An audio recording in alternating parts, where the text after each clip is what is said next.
Hey, everybody, welcome to the Green Cover Podcast, where we have really interesting conversations with some of the top regenerative producers and experts in the industry. Join us as we learn how to steward, regenerate, and share God's creation for future generations. You know, Glenn and Carol Elzinga were losing cattle to the wolves, and they were losing money, and they were ready to walk away from everything they'd built.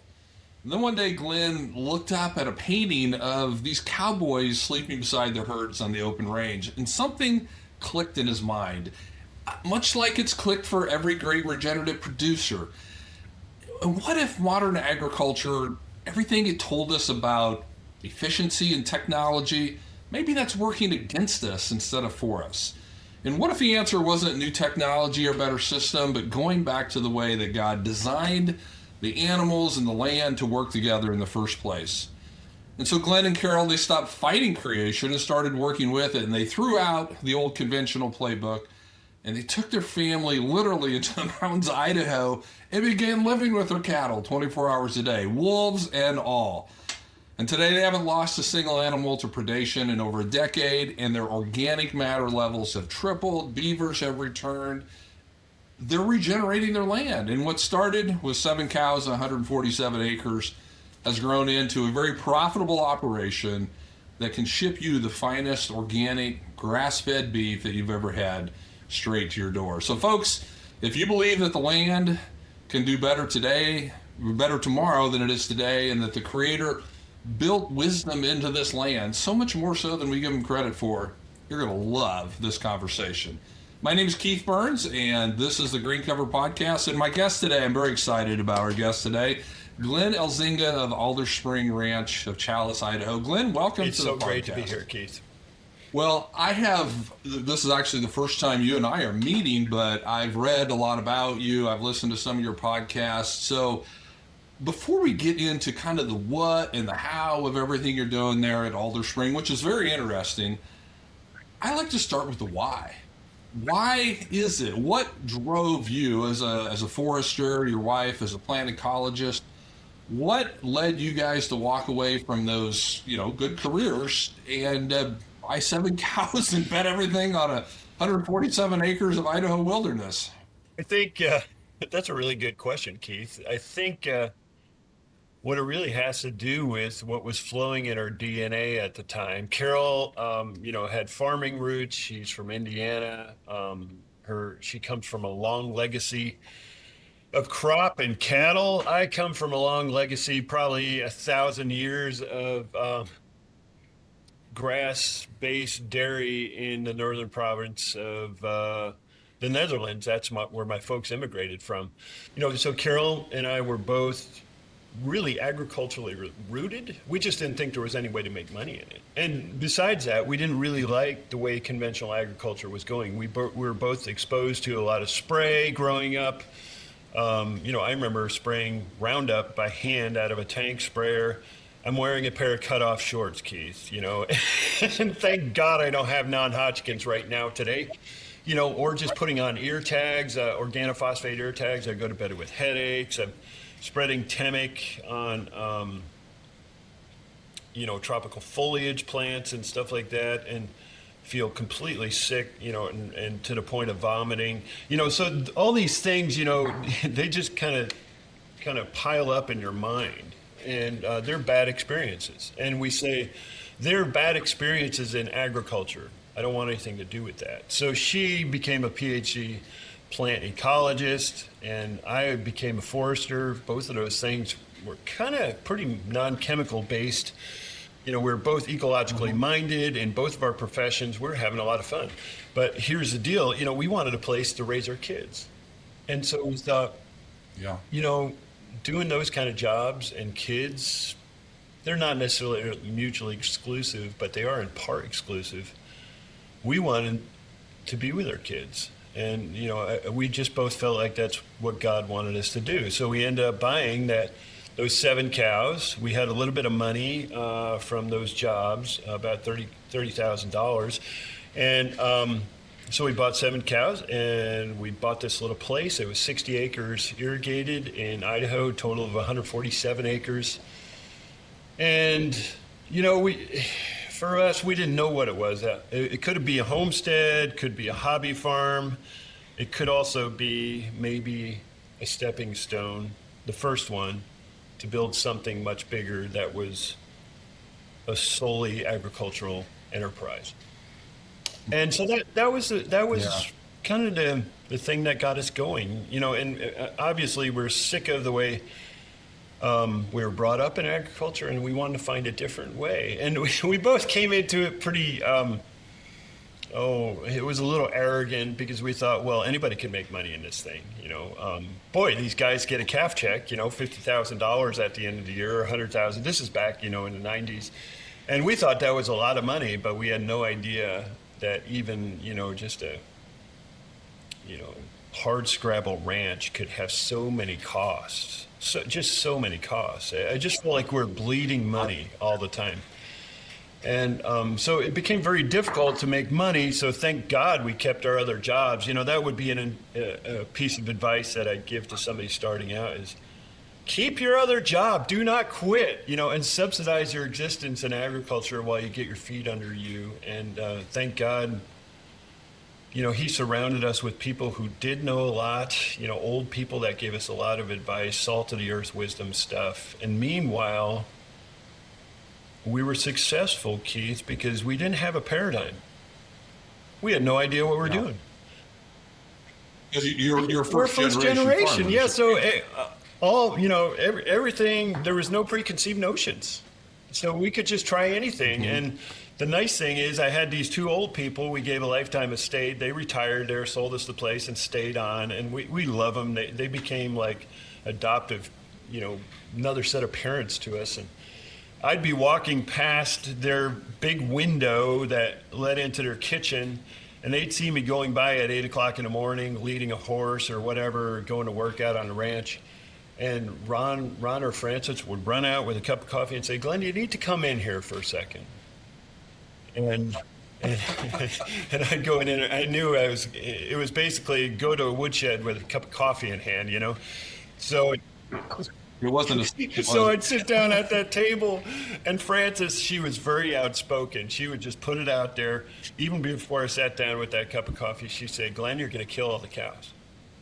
I mean, it would be that simple, Keith. She'd be like, "Glenn, you're going to kill the cows." And then they'd sit me down and tell me why. And so they saved me from so many pitfalls. And so I credit that and that kind of, I guess, ability to receive that information to how God enabled us to, not only survive, but also thrive over the long term. And what a great story. And I think that, as you and I are at this stage in our life, now it's our turn to start pouring back into others.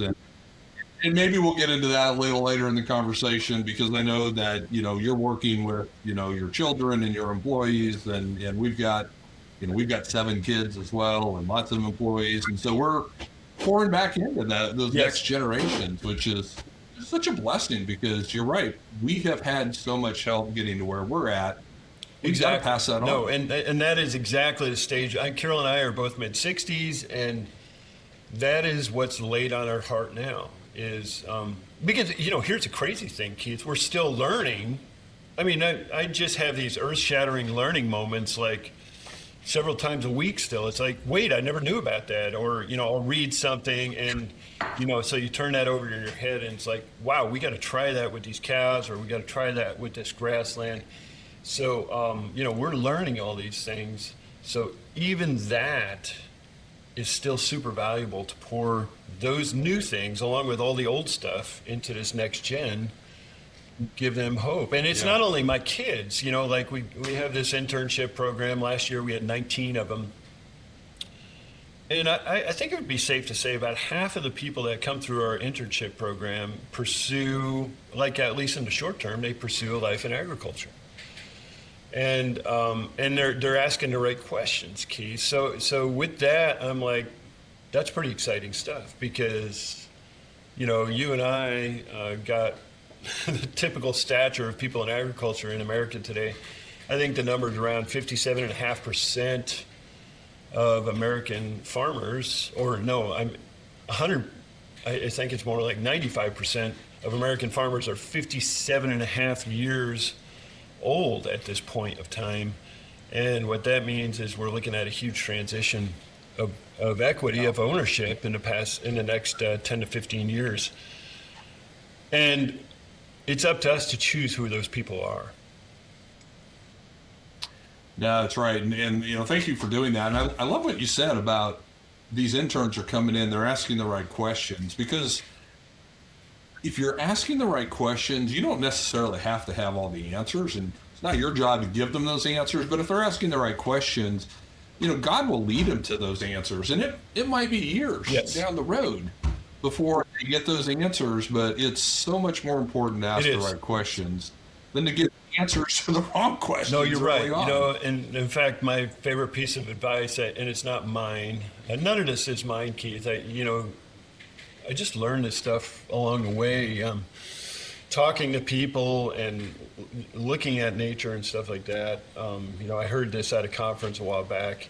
This guy actually got a little irate up there in the front, and he said, "You have got to stop being obsessed with hitting the bullseye." He said, "Just hit the dang target, okay? Just try to hit the target." And the target could be pretty big. Quit trying to hit the bullseye in this. And if you're just trying to hit that target, your mind's going to be wide open all the time, trying to learn new ways to hit that target and refine, how you hit that target and how fast you're able to do that and how repeatedly you're able to do that. So I think that's the biggest piece of advice that I really gathered, and we spread it to my young people too. It's like before I left on this little trip, my wife and I we're on a break from the ranch here. I said, "Hey, just remember about the bullseye and the target. You don't want to hit that bullseye because you're kind of wasting a lot of time to do that. Just hit the target. Just hit the target, and those cattle will thrive. That land will thrive without you hitting the bullseye all the time." Yeah. So in other words, you're saying don't let perfection get in the way of progress. That's exactly right. Yeah. Yeah, I like that. Well, so speaking of progress, Glenn, there at Alderspring, you guys have dramatically changed your soils. You've increased your organic matter from probably 1.5% to 2% to, I think a lot of your land's up to 5, 6, 7% now. By applying these grazing management techniques, and at Green Cover, we try to help farmers and ranchers all over the country do similar things by integrating livestock back on the land, getting cover crops involved. So, talk just a little bit about your take, your opinion on that, the combined power of grazing animals and living roots working together to restore the soils that God has given us, to restore that soil function. What's funny about this whole thing, and you can probably relate to this, we stumble into these things, Keith. I would like to say, we intentionally change our soil profile and we intentionally change that soil organic matter. We just stumbled into that. And here's why.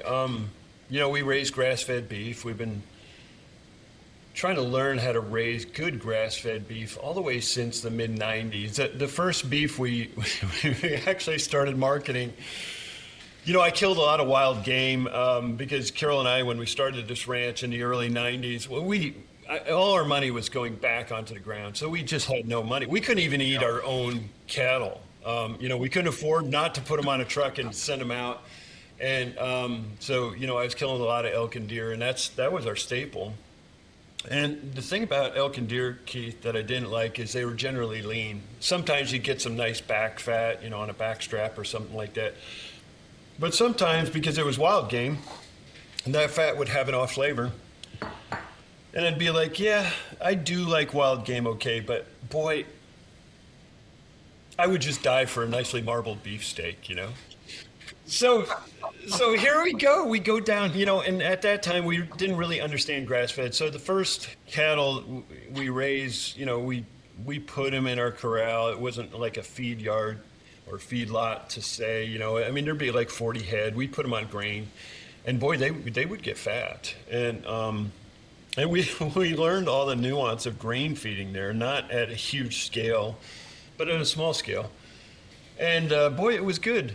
But then we started stumbling across stuff that in the literature that talked about how that omega-6 fatty acid composition wasn't necessarily good for you. It wasn't continual food. It was enjoyable food, but it wasn't something that you wanted as a mainstay in your diet.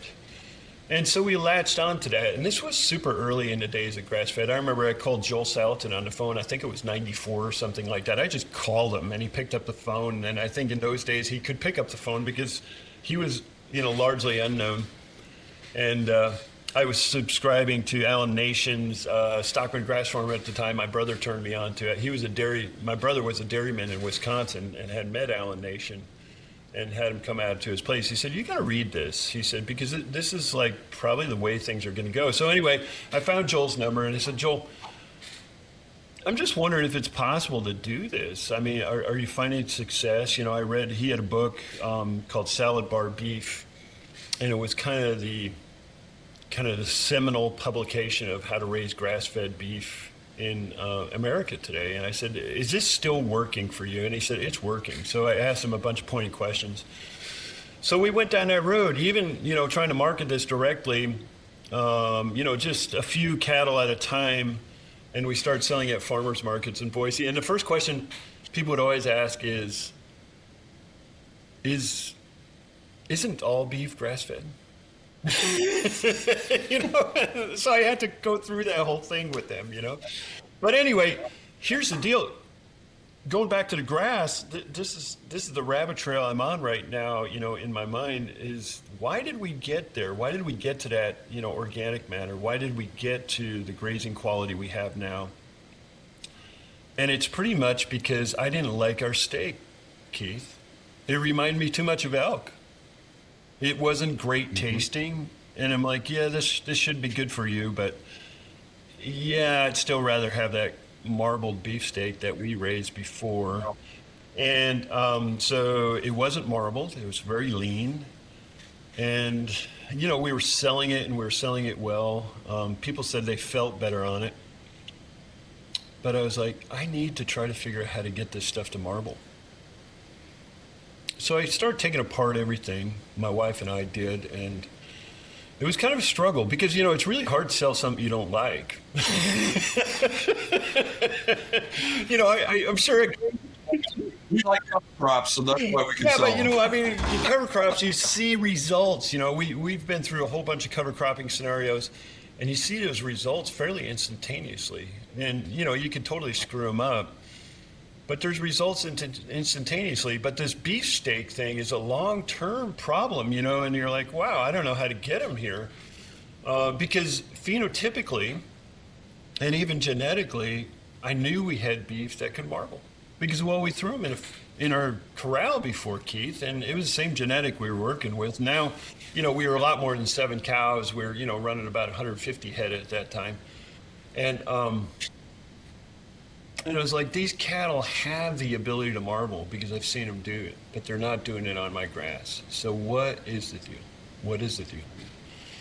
So then we really, really kind of launched into, I read Jim Garish's book, Management Intensive Grazing. I still have it. I still refer to it. And subsequent to that, Jim Garish has become a friend of mine. He lives fairly close to us. I see him at basketball games all the time. His grandkids and my kids are duking it out. So I love that. And I remember Jim telling me once, the best steak I've ever had and the worst steak I've ever had were both grass-fed. 100%. Yes. Yes. When first of all, I had to ask him, how do you get the job of being a steak tester? I mean, that sounds like... But it goes to the point exactly what you're talking about, because it's all about management. It's really all about getting that bricks in that grass. How do you get that bricks in that grass? And, I didn't even know what bricks was in that day and age. So anyway, we started practicing this management intensive grazing thing. And you talk about hitting a bullseye versus a target. Wow, either we had a really big target or we were losing a lot of arrows because we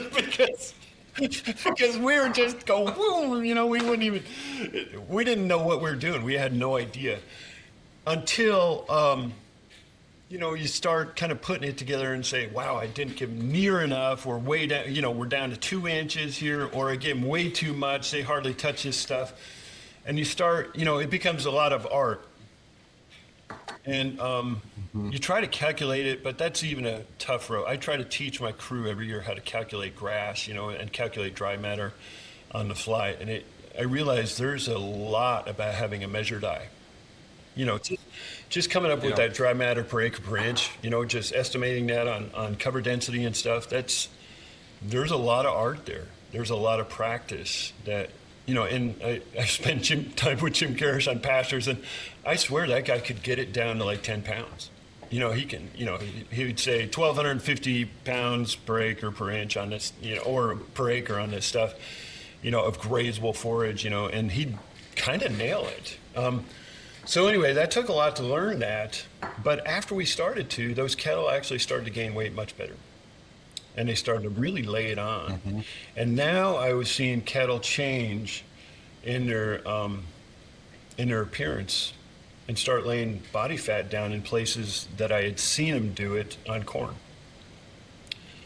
And it was just because I was growing quality pasture instead of just pasture. Yeah.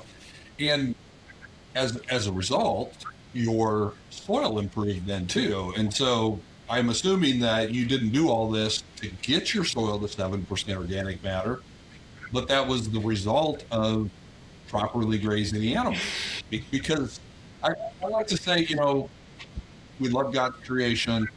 We live in a fallen world, and creation is broken, but it wants to be restored. And when you within those principles that God has given us, it will be restored, and it does want to go back to those states. And I think that's what I was seeing, and it was all chicken and egg thing. I don't know if it was the egg or the chicken first. And Keith, I didn't even know about organic matter. I did a little project with SCS where we fenced some riparian areas, and now it's NRCS. They didn't. I say you're yourself there if you say SCS there, Glenn. Just chill out, will you, man? Let's try not to poke a finger in the interviewer's eye.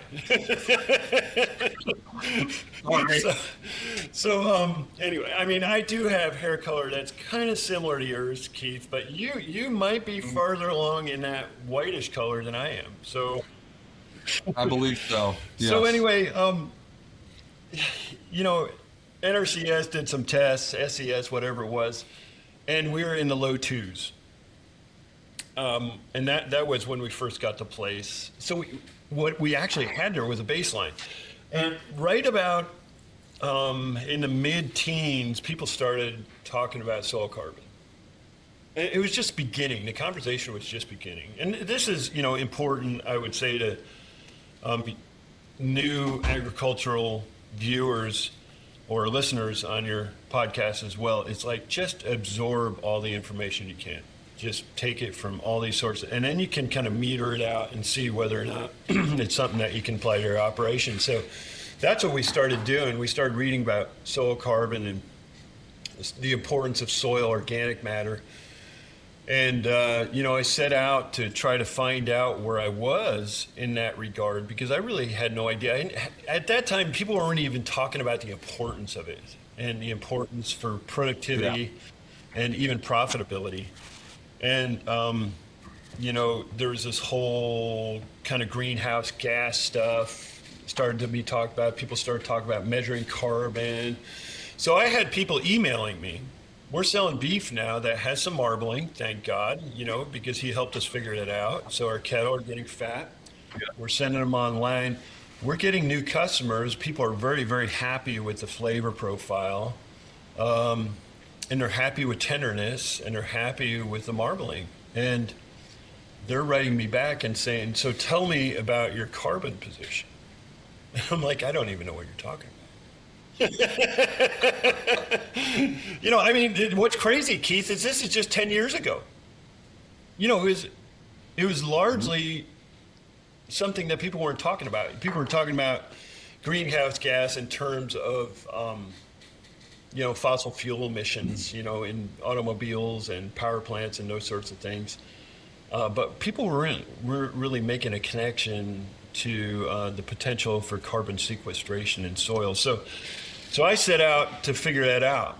After my forestry background, I was a really good spreadsheet guy, and so was my wife. So we started putting together these numbers. So we started doing soil tests all over the place. And we found out, holy cow, we're actually kind of rocking here. We had no idea, So that first year, I think we did about 55 soil tests down to 15 centimeters, and we were 6.45 on the entire ranch. On the entire irrigated portion of the ranch. We didn't even look at the rangelands yet, but that was about 450 acres of finished grass down in the bottom. So we're sitting around 6.45. And that was a lot of samples we had to do to get there. So I felt like, we really did have a pretty good measure of where we're at. And so from that, I just learned how to do bulk density. And learn how to do infiltration. Bulk density is the biggest thing to really come up with soil carbon. And so I was able to just backdate all that stuff to those first NRCS tests, and we found out we were actually capturing a significant amount of carbon. And on that spreadsheet, I found, oh, wow, we're actually climate positive, carbon negative here, because we were, I think the ratio we actually applied it to the pounds of beef. And so we took all our fossil fuels, we put everything in there, even our styrofoam and use of manufacturing to make dry ice, all the stuff, because we ship our beef all over the place. We put all those things in our carbon calculation. Everything we could think of that was releasing carbon, we put it all in this giant spreadsheet. And thankfully, there was a lot of scientific research on all these elements of carbon release. So it took me several years to get it done, but we found out that for every 1 pound of beef, we were putting 4 pounds of CO2 equivalents in the ground over the past 10 years. And so that was pretty exciting stuff, because now I could say to people, hey, this is our position. If you want to see the metrics, you can. And I remember I sent the whole thing to Jason Roundtree, Montana State, several other people, to just say, am I thinking right here? Because, I'm just basically a dirt farmer who's trying to put this thing together, Keith. And so they said, no, you're on track. This is right. You're using the right numbers and the right calculations. And he was like, I like what you're doing, and you're on track, and this is going to be close. So, we started releasing that information to our customers. And, I didn't really care about the carbon thing personally, because I thought, like you said, Keith, I think this is the way we were doing it was in the will of what the Creator had intended. So I felt like, we're on track here, just from a practices standpoint.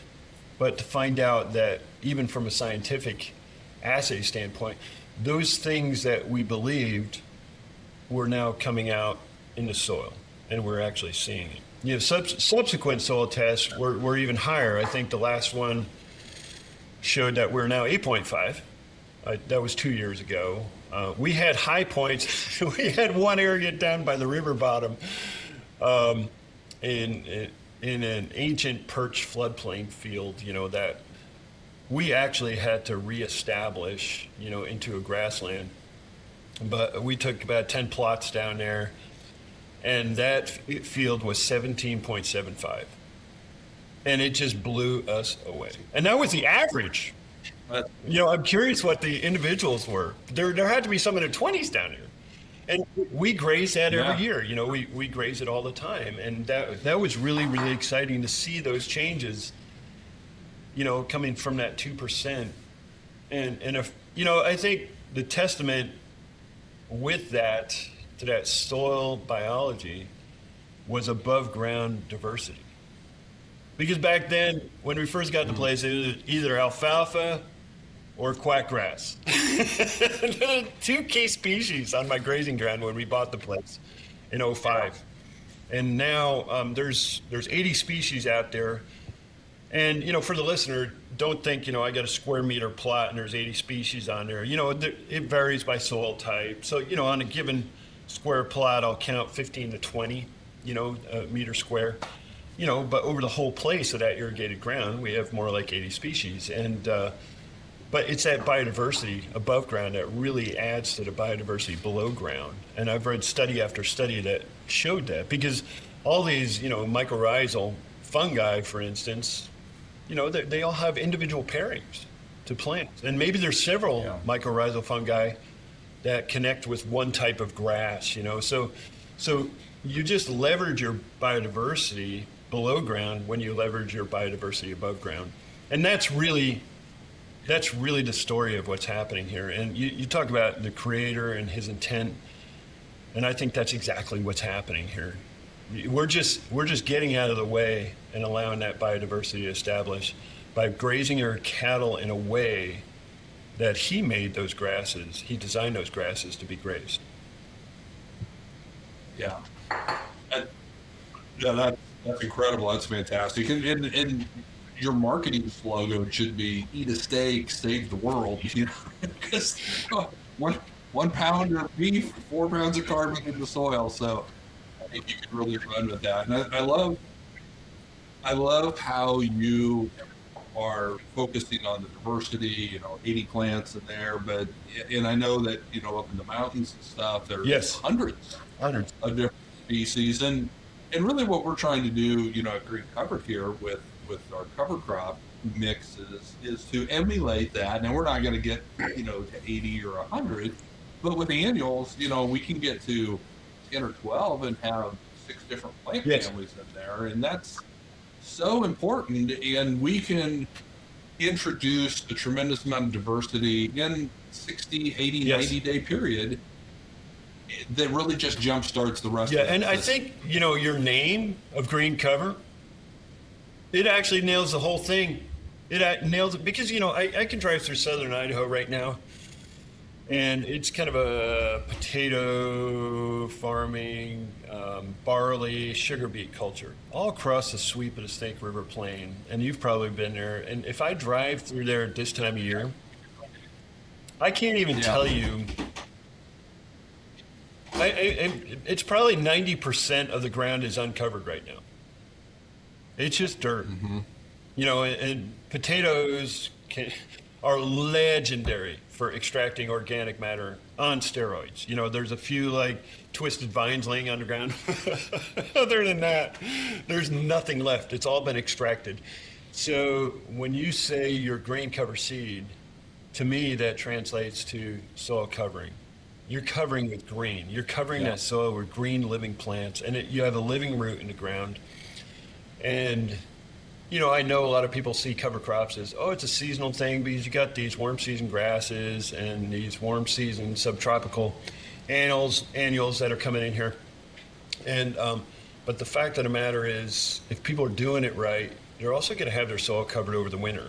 And it might be by a lot of that litter, but it might be a green and living root, and it should be. And I'm sure that's what you guys are trying to convey through the winter to maintain the quality of that soil biology all the way through the year. And that's the leverage. Yeah. That's the beginning of building soil like crazy. And I think we're actually on the exact same page here as far as keeping that soil covered the way the maker had intended this stuff to be. Absolutely. We appreciate it when you drive past a bare field and say, that field needs green cover, right? Yep. Yeah, no, that is exactly right. And that's, those principles of soil health, whether you're in the mountains of Idaho or the plains of the high plains here where we're at, or the Corn Belt, they all apply, keeping the ground covered and keeping that living root going and maximizing your diversity and minimizing those disturbances and of course, integrating livestock. When you apply those things, the goal is not to have 8% organic matter, but that's the outcome of when you're doing these things. And again, when you're working with those, the principles of creation that God has given us. 100%. So, and I get really excited about the potential here. I pass those open fields in southern Idaho, and I think, I look at every one of them and say, what if? Just what if? I mean, you can even keep your row crop agriculture there. It's a matter of integration, integrating green cover through the winter, integrating those living roots, integrating some livestock. And I feel like it's not a bridge too far for people to get there. It is not. It's all about, I think, what's going on up here, and how we think and how we see. That could really leverage that. Carol and I bought another ranch a few years ago, and the whole thing was kind of a tortured potato farm. And I remember lifting, grabbing some of that volcanic ash soil, and we made a little video about it, and it was literally dust in the wind, Keith. There was nothing there alive. And we said, we're going to hopefully be able to change this. And we did cover crops that do it. And now we just pulled our cattle off there, I think it was 4 weeks ago, brought all our mother cows home from there. And now I walked over those fields. There's about 250 acres of irrigated grazing over there. And we probably left a ton of dry matter on the ground, a ton of residue that our cattle kind of knocked down. And I was listening to Jim Garish talk a while back, and he said on irrigated or temperate rainfall ground, he said, if you could leave a ton to just feed your soil, he said, I think you're going to be meeting the objective of facilitating, a continual trend of soil health increase. And so I walked through there, and, at first in me was this, oh my gosh, we wasted all this forage. And it's still there, Keith. It's still there. We still have to deal with that. We still got to deal with that paradigm of wasting forage. Go ahead. Yeah, I like to say inside of every person, there's a farmer and there's a rancher who just graze it all. And the farmer goes, no, we need to leave some, cover the ground. And who's going to win that conversation inside? Yeah, no, it's a pretty difficult conversation to have sometime, but you got to think practically and realize that we're growing way more than pounds of beef or pounds of cattle, and we just got to put those soil microbes in a position in our mind that are actually pretty close to equivalent to those livestock that are walking their ground. They're just another class of livestock now to me. That's where I'm trying to get my mind to, saying we got these livestock over there, and they're the worker livestock, and we've got these over here. They're the output livestock. They're the ones we're actually getting money from. But I'm thinking, Keith, that maybe the real money is over in this type of livestock. Well, if you've got 7, 8, 10, 20% soil organic matter, yeah, I mean the amount of dollars of nutrients that you've accumulated by doing that, it's incredible. Yeah, and now you have the system rolling. That snowball is rolling downhill, and it truly is the good get better and the poor soil get worse. And so, yeah, you've really got things going the right direction, and I love that, and I love how you think about it. That principle of integrating livestock. The row crop farmer goes, well, I don't have livestock, I don't have to worry about that principle, but you said it yourself, all of those, the bacteria, the fungi, the beneficial nematodes, that's all part of your herd, but we got to feed them. And that's why you have to have that living root out there. And there's some resilience there, Keith, but I'll tell you what, I still really screw up. I got a couple kids married in one season a few years ago. One had a July wedding and the other one had an October wedding. And those weddings happened to be on the ranch. Wow, that was a tough year because I didn't move my cattle. I didn't really think of it. I'm kind of, wow, we got to get this wedding set up. We got 350 people coming here. We got to take care of these things on the house. We got to get the yard squared away. Got to deal with the food, set up a wedding tent in case it rains, all these things. So it was a lot. My wife said, you're going to be here. You're going to be here. and you're going to be getting this wedding setting up, and you're going to be working with me full time trying to get this thing squared away. So guess what?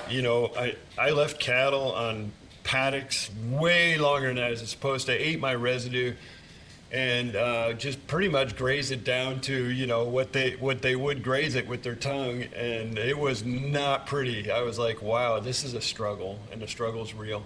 So you get these setbacks, and thankfully you have that soil biology which offers you resilience, and it didn't kick our butt too bad. But I definitely saw some fall down in grass productivity just because we ate the solar panel, Keith. We ate the solar panel.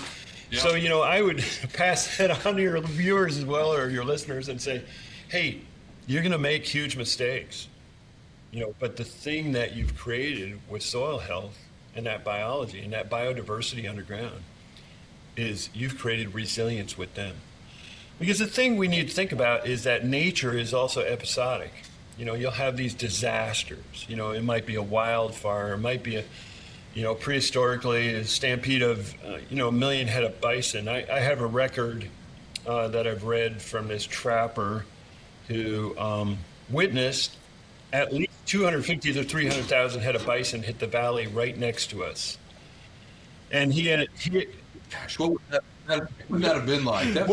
It was crazy, Keith, because he actually got treed. He had his pack stock. He had about 2 or 3 horses and mules. This is 1824. And he got put up in a Douglas fir tree in the narrows of this canyon because this stampede came, and he felt the hot wind. He knew what it was, and sure enough, here they come. Here comes this tide. He tied off all his stock to this tree, and he climbed the tree to get out of the way to not get trampled. And so these bison come by, and he didn't give a number. Of course, there's no way he could have done it, but it took, I can't remember the exact time he mentioned. It was like over a day he was stuck in that tree while these bison kind of trotted by and ran by.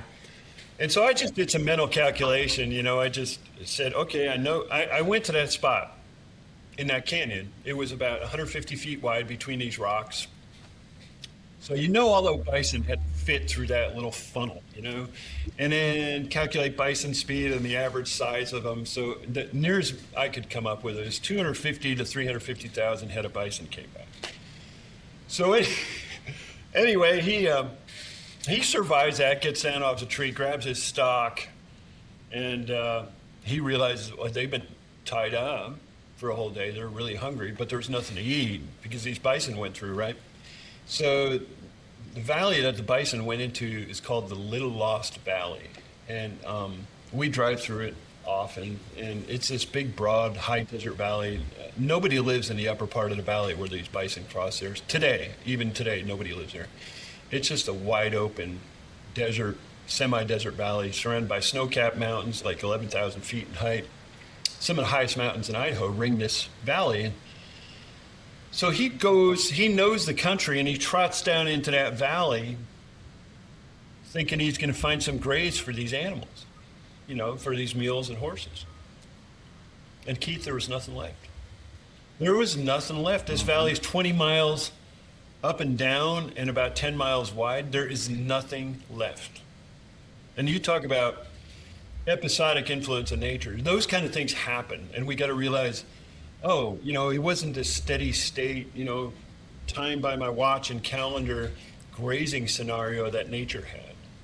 No, it was pretty randomized, but it was also episodic. Sometimes there was like mortal disaster that happened to these grasslands, whether it be wildfire or these stampeding, buffalo influences, More often than not, it was probably some light grazing. These animals moved on, and we like to emulate that. But we also, I think we fail if we don't emulate some sort of episodic use. And so now you can insert a wedding into your life, right? So, and I'm lamenting, wow, we kind of lost management there because something else took priority, which is far more important, getting my daughters married, obviously.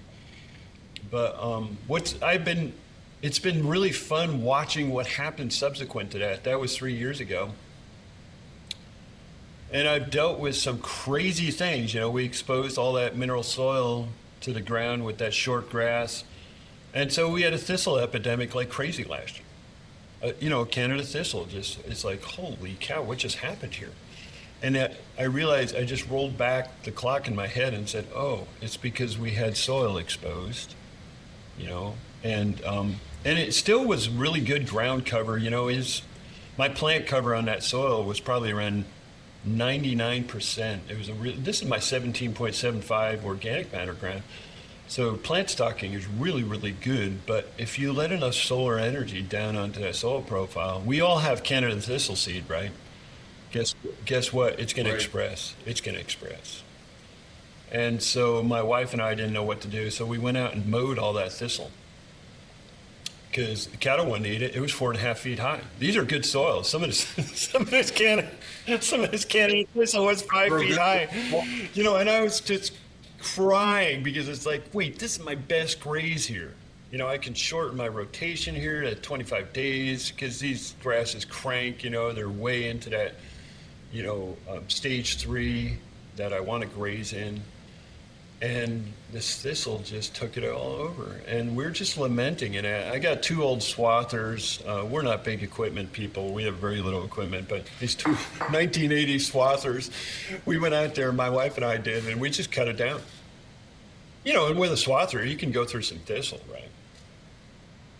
Yeah, oh yeah. So here's the deal, though, Keith, with that thistle. I gave up on that piece of ground. I said, we're just going to cut it before it goes seed. We're just going to knock this stuff down. We're going to go out there and just get rid of the thistle, and maybe we'll get some grass to express. And this is like early August. Have you ever heard the Amish thing about thistle? I'm not sure. So I was giving a talk in Lancaster County a few years ago. And one of these Amishmen, it was mostly Amishmen. There's probably 400 people there, and most of them were Amish. In fact, there's a horse and buggy parking lot. Where it was really kind of neat for me because I'm a horse guy and I'm a draft horse person, and it was really fantastic. Interacting with these people, I learned a lot from these folks. And this is one place. I'm up there on the podium, and one Amishman raises his hand. He said, "What about Canada thistle? What do you do about that?"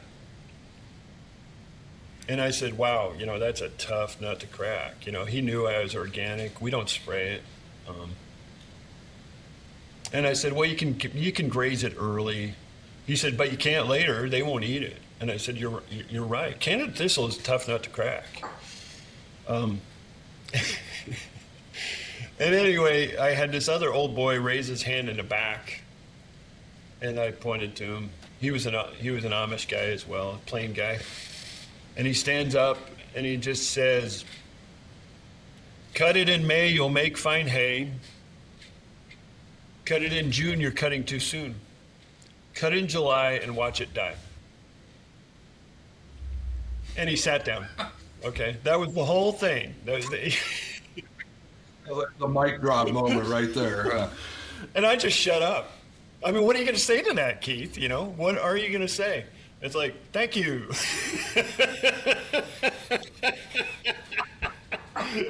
So anyway, I never forgot that. And I thought about it with my wife, and we did graze it early, in May, and they ate it. And I've tried cutting it in June, but it just comes right back. You're actually stimulating it now because Canada thistle has amazing lateral roots and amazing tap roots. It's got both, right? And these laterals can go vegetative on you. So now you got clonal reproduction like crazy. And thistle will do that. 15 to 20 feet wide diameter on laterals, up to 12 to 15 feet deep on taps. And the whole thing is vegetatively reproducible. So, you can have these little root segments and they will grow back. It's like, yes, wow, that plant is productive. Why God made it, and that might be one of the questions I have, Along with ticks, bald-faced hornets, and, black widows, those kind of things. It's like, why? We all have our list. So anyway, so we cut this stuff, and we kind of followed the old adage, we have a shorter growing season and it's quite a bit later. So I was like, probably early August is about right. And it's because all this stuff goes into flowering reproduction. And there's a ton of root energy expended to put up florets on Canada thistles. So cut it before it goes to thistle down, and cut it when it's purple, right? And so we go out there and we whack this stuff down, and I kind of gave up on it. And the tipping point for me to think differently about thistle happened in December, or late Thanksgiving, or it was right around Thanksgiving. And I go out there, and a lot of times I'll pack a refractometer with me. And I go down there, and it's been single digits for several weeks now at night. It's cold. And I go down there into this bottom where the thistle was. And two things I noticed right away, Keith. One, I couldn't find any thistle. None. None grew back. It might grow back next year, but none grew back as of November. Okay, second thing is, the windrows. Keith, I took a swather out there. The windrows were this deep. And Carol and I were like, Of thistle. yeah, of thistle. And Carol and I are like, what's going to happen to windrows? Anyway, they're gone. I mean, no evidence. There's no discoloration that you see normally by windrowing. We used to, windrow graze cattle, and try to do that. And it would always leave patterning on the ground because, Right. photosynthetic deprivation of grasses underneath the windrow, obviously they're going to go chlorotic on you because they're just missing sunlight. Nothing, no patterning at all, just solid stands of orchard grass, Kentucky bluegrass, and quack. And get this, Keith, this stuff's in stage 3. It had 3 nodes. This stuff is all in stage 3. So I whip out a refractometer. This is now in early December. We've had frost we started with frost in, the end of September. It's been freezing every night for months, okay? This is all green. So I take a refractometer out, and this is the first time I took a refractometer out to that stand, and I do like 10 samples when I do this. First time I went out there, I had an 11. And that was after 3 days of slate gray clouds, Keith. 3 days of slate gray clouds. I still had an 11 in there. I went out there after 2 days of sun on the end of a sunny day at like 3 in the afternoon, took another one. I got an 18. This is in December, okay? So anyway, long story short is that's resilience. That's resilience of soil biology. And it took, my wife, she really has geeked out lately on soil biology and the role of bacteria and fungi in breaking down fine roots after clipping or after grazing events. And she comes to find out that thistle is really, really good at nitrogen accumulation in the roots and really, really good at phosphate accumulation in the roots. And all of a sudden I realized, oh wait, this is like creator stuff. This weed is now a tool, okay? And so these two elements, super available in these dead roots, and with adequate bacteria and with adequate fungal networks, those things could be transferred into forms that are now, highly absorbable to the plants. And there's, mycorrhizal relationship in all these grasses that I just listed. All of them have huge mycorrhizal relationships, And some of this stuff is probably arbuscular. So it's just getting mainlined into these roots. It's not only in the rhizosphere, it's actually going into the roots. It's a pipeline transfer right once these conversions occur. And she's like, if we got the biodiversity, we got the different kinds of bacterial stages that can convert this into usable nitrogen, into usable phosphorus. Therefore, these plants just go crazy. And guess what we need to create energy in photosynthesis and create glucose to then feed, that goes down into root exudates that feed these exact same bacterial and fungal pathways with sugar. Guess what we need? We need those two elements. They're the core for energy transfer. Think of phosphorus, for instance. So the phosphorus, we forget it. It's so important. If you know anything about plant physiology, you know that this ADP to ATP staging in the light reaction of photosynthesis is key importance. And then we go into the dark reactions. ATP gets converted to ADP. What is the P? It's phosphorus, right? It is phosphorus that gets knocked off. That creates the sugar that then feeds the whole cycle. These plants grow like crazy.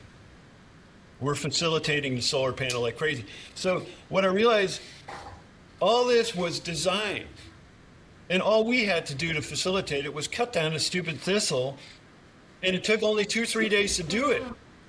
So rather than stressing about the thistle, I realized, wait, we just did the equivalent of double dosing nitrogen units on this ground by just manipulating the cover of these thistles. Don't get me wrong when I use the word cover, Keith, I don't want you to put that in cover crop mixes. Fair enough. I would almost advocate it, because if it comes up next year, I'm not going to be crying, because we grazed that grass in January and it was still green and it was still brixing at 12. And you know what that means at a 12 bricks in January?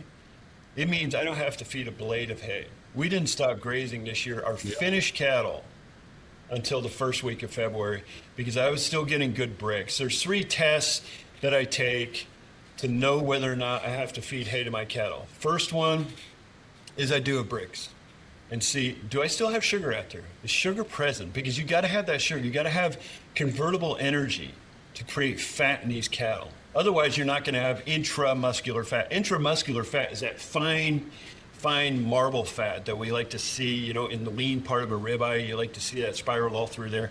That's intramuscular fat. Intramuscular fat is super, super dependent on sugar, in energy, in consumption. That's why when we feed corn, we get them to marble, right? And that's this thing we found out way back when we were trying to, create a tender steak, was we're getting that intramuscular fat because we're finally getting enough energy. Okay, so that grass, it's got a brick. I got to either taste it or it has to show up on refractometer, and that's the sugar. So the second thing is the manure pats have to be spreaders. So if that manure is coming out as a layer cake, you know what I mean. It's got sides on it that are corrugated. It's kind of vertically stacked and arranged. There's no spreading at all. This is even in the wintertime. If I see that manure not spreading anymore, it's time to switch forage opportunity. And then the other is what we call the death triangle. And it's that triangle between the back of the ribs, the hooks of the cow, and so it's the back of the ribs, the backbone, and the hooks of the cow. So that triangle, we call the death triangle. When that's emptying out continually, you're losing body condition. And the first thing you lose before body condition, even before cover fat, is intramuscular fat. The intermuscular fat goes next, which is the covers. Intra gets burned off first. It's the first energy reserve that cattle have. It's fat droplets right next to the mitochondria and all these cells. It evaporates, it's gone, and it's the hardest thing to get back.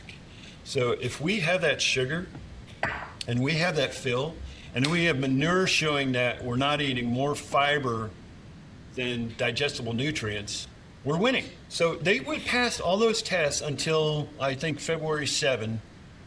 They started to fail the manure test. They were still getting fill, still brixing a little bit there, and that manure test was starting to fail. So guess what? We bring in, our green hay that we harvested, in the summer, and now we're supplementing them, and now we're on a full feed actually. So that's the metric for me. But I've never been able to do that before, and it was only because the resilience of soil biology offered it to me. Yeah. And I think you kind of answered your own question about, God, why did you create these thistles? Because they're They're part of that system to build that resilience. And no, we're not going to put Canadian thistle seed in our mixes, but that thistle is in that Asteraceae family, Yes. that daisy family, and we can Yes. emulate that with sunflowers and safflower in an annual mix. We can put chicory. We can introduce chicory, which is again in that same family. Yes. Dandelions. Dandelions have a tremendous root system. They're all serving similar functions.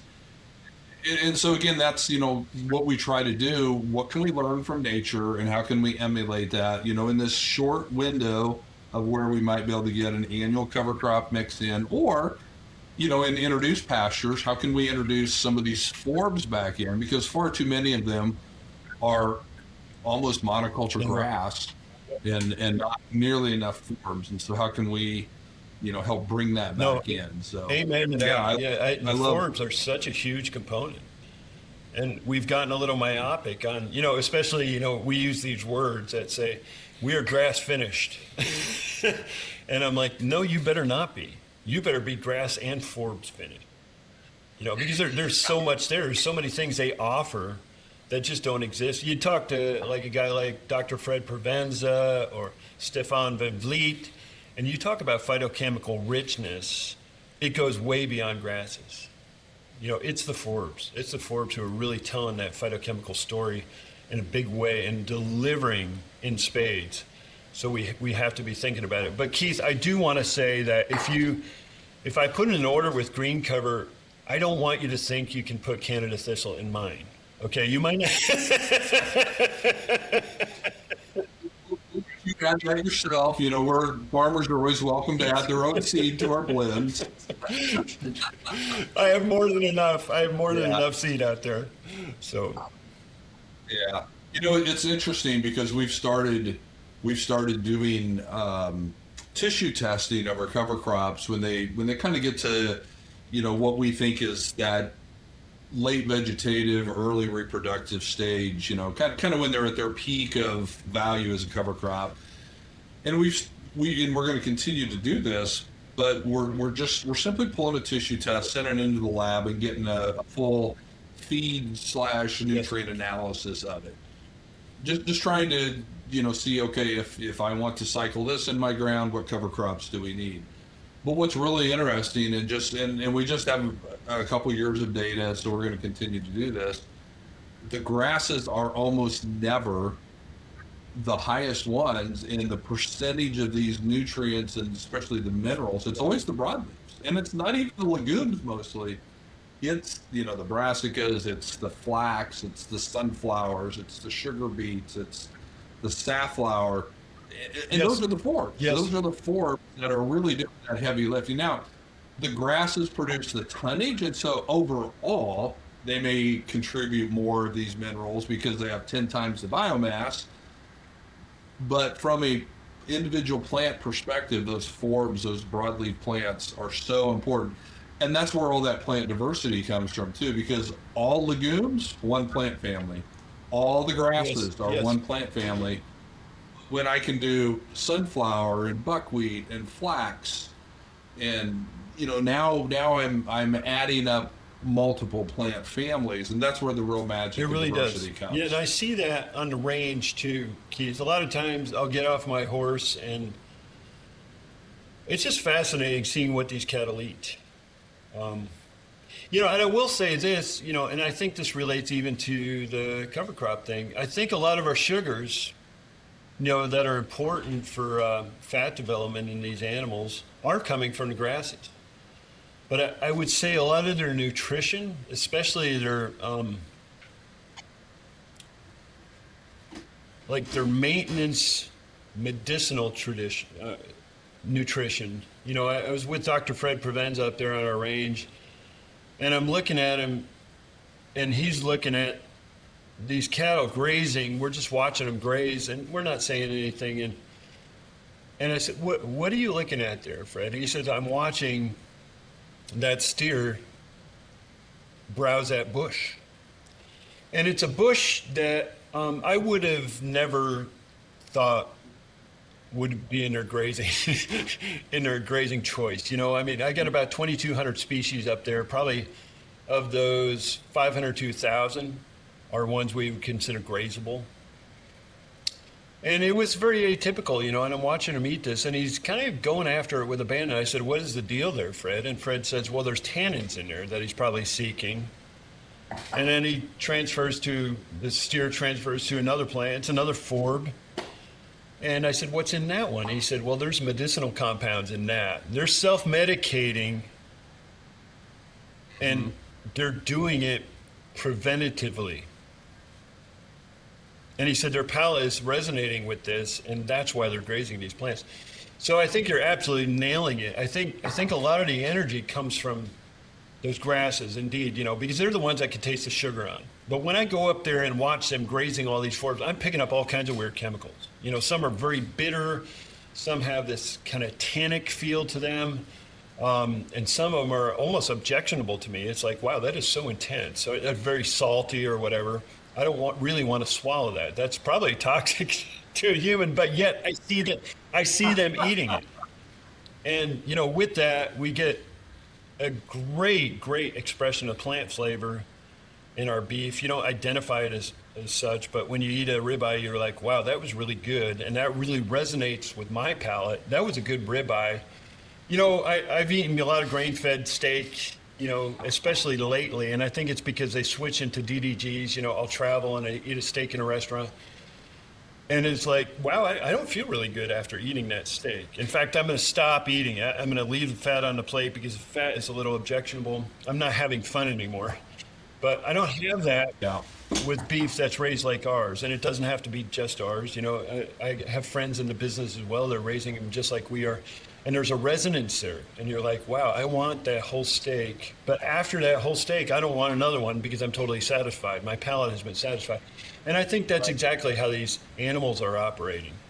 They're just trying all these different plants. They become accustomed to certain choices, but they're self-regulating, both medicinally, you know, in a preventative way, but also just in terms of what their palate is telling me, because they're saying, this is satisfying for me to eat. I am satisfied by eating that. Yeah, I think that's so true, and this has been a great conversation, and I'd really like to bring you back for another conversation because I want to dive a little bit into, because as we were visiting earlier, we have some similar stories on, you know, starting these businesses and having a lot of children involved and working on transition plans, both for children and, you know, other employees. And so I'd love to have that conversation with you as well. So I'm gonna reserve the right to go to part 2 here at some point in time in the near future. But kind of as we bring this conversation to a close, if someone wants to test this out, test your theory, is this really the best beef ever? How do they order? Because you ship all across the country. It's like you ship seed, you know, all 50 states. Where do they go to get just this product? Alderspring.com. And if they just want to follow us and see what we're doing, that's what a lot of people do. They'll follow our storytelling for like a year or 2 years, and they're like, you know, I am interested, and I want to become part of what they do as a partner. That's what we call our customers. We don't even call them customers. We call them partners because they're partnering with us on this ranch, right? So I wouldn't even ask that somebody goes and buys the beef. I just want them as a partner in terms of, you know, being part of our content. I get a lot of, like I send a newsletter out twice a week, and they're both oriented toward marketing, but they both are prefaced by a story. So most people just open them to read the story. But there's an opportunity to go to the web store and buy some stuff, and we'll mention sales and stuff like that. But they're almost always story, and a lot of them are, like I told the thistle story on a newsletter probably a month ago or something like that. You know, and I get a lot of response from those things, Keith, because people are very interactive about those kind of stories. Like yesterday's story was about, I talked to a guy named Dr. Tom Knopfsinger in Nebraska. Have you ever met him? Oh, you I need don't to. think You need to so. have him on. He's a veterinarian who's retired, and he's come up with some stuff in stockmanship. And he actually ties it all into the creator as well. He's come up with some stuff in stockmanship that I've never heard of, and it really transformed how we relate to these cattle. So that's what this week's newsletter was about. And boy, I looked at my inbox yesterday morning, and it had a whole bunch of people that it really resonated with. So, and those are Yeah, partners yeah. to me because they're very interactive, and I'm learning from them again because they take me to a new place and say, "Hey, have you ever thought about doing this with that? What you just talked about?" So those are the places I really want people to get involved. So, you can go to our website, alderspring.com. There's a place to subscribe to our newsletter there. And like I said, none of my copy is salesy, but we have links to, what's available on the web store this week. So most of it is just telling story. And then that's what Alderspring_ranch is on Instagram, Alderspring Ranch on Facebook as well. I'm not a big social media lover, but we do have a lot of connectivity there.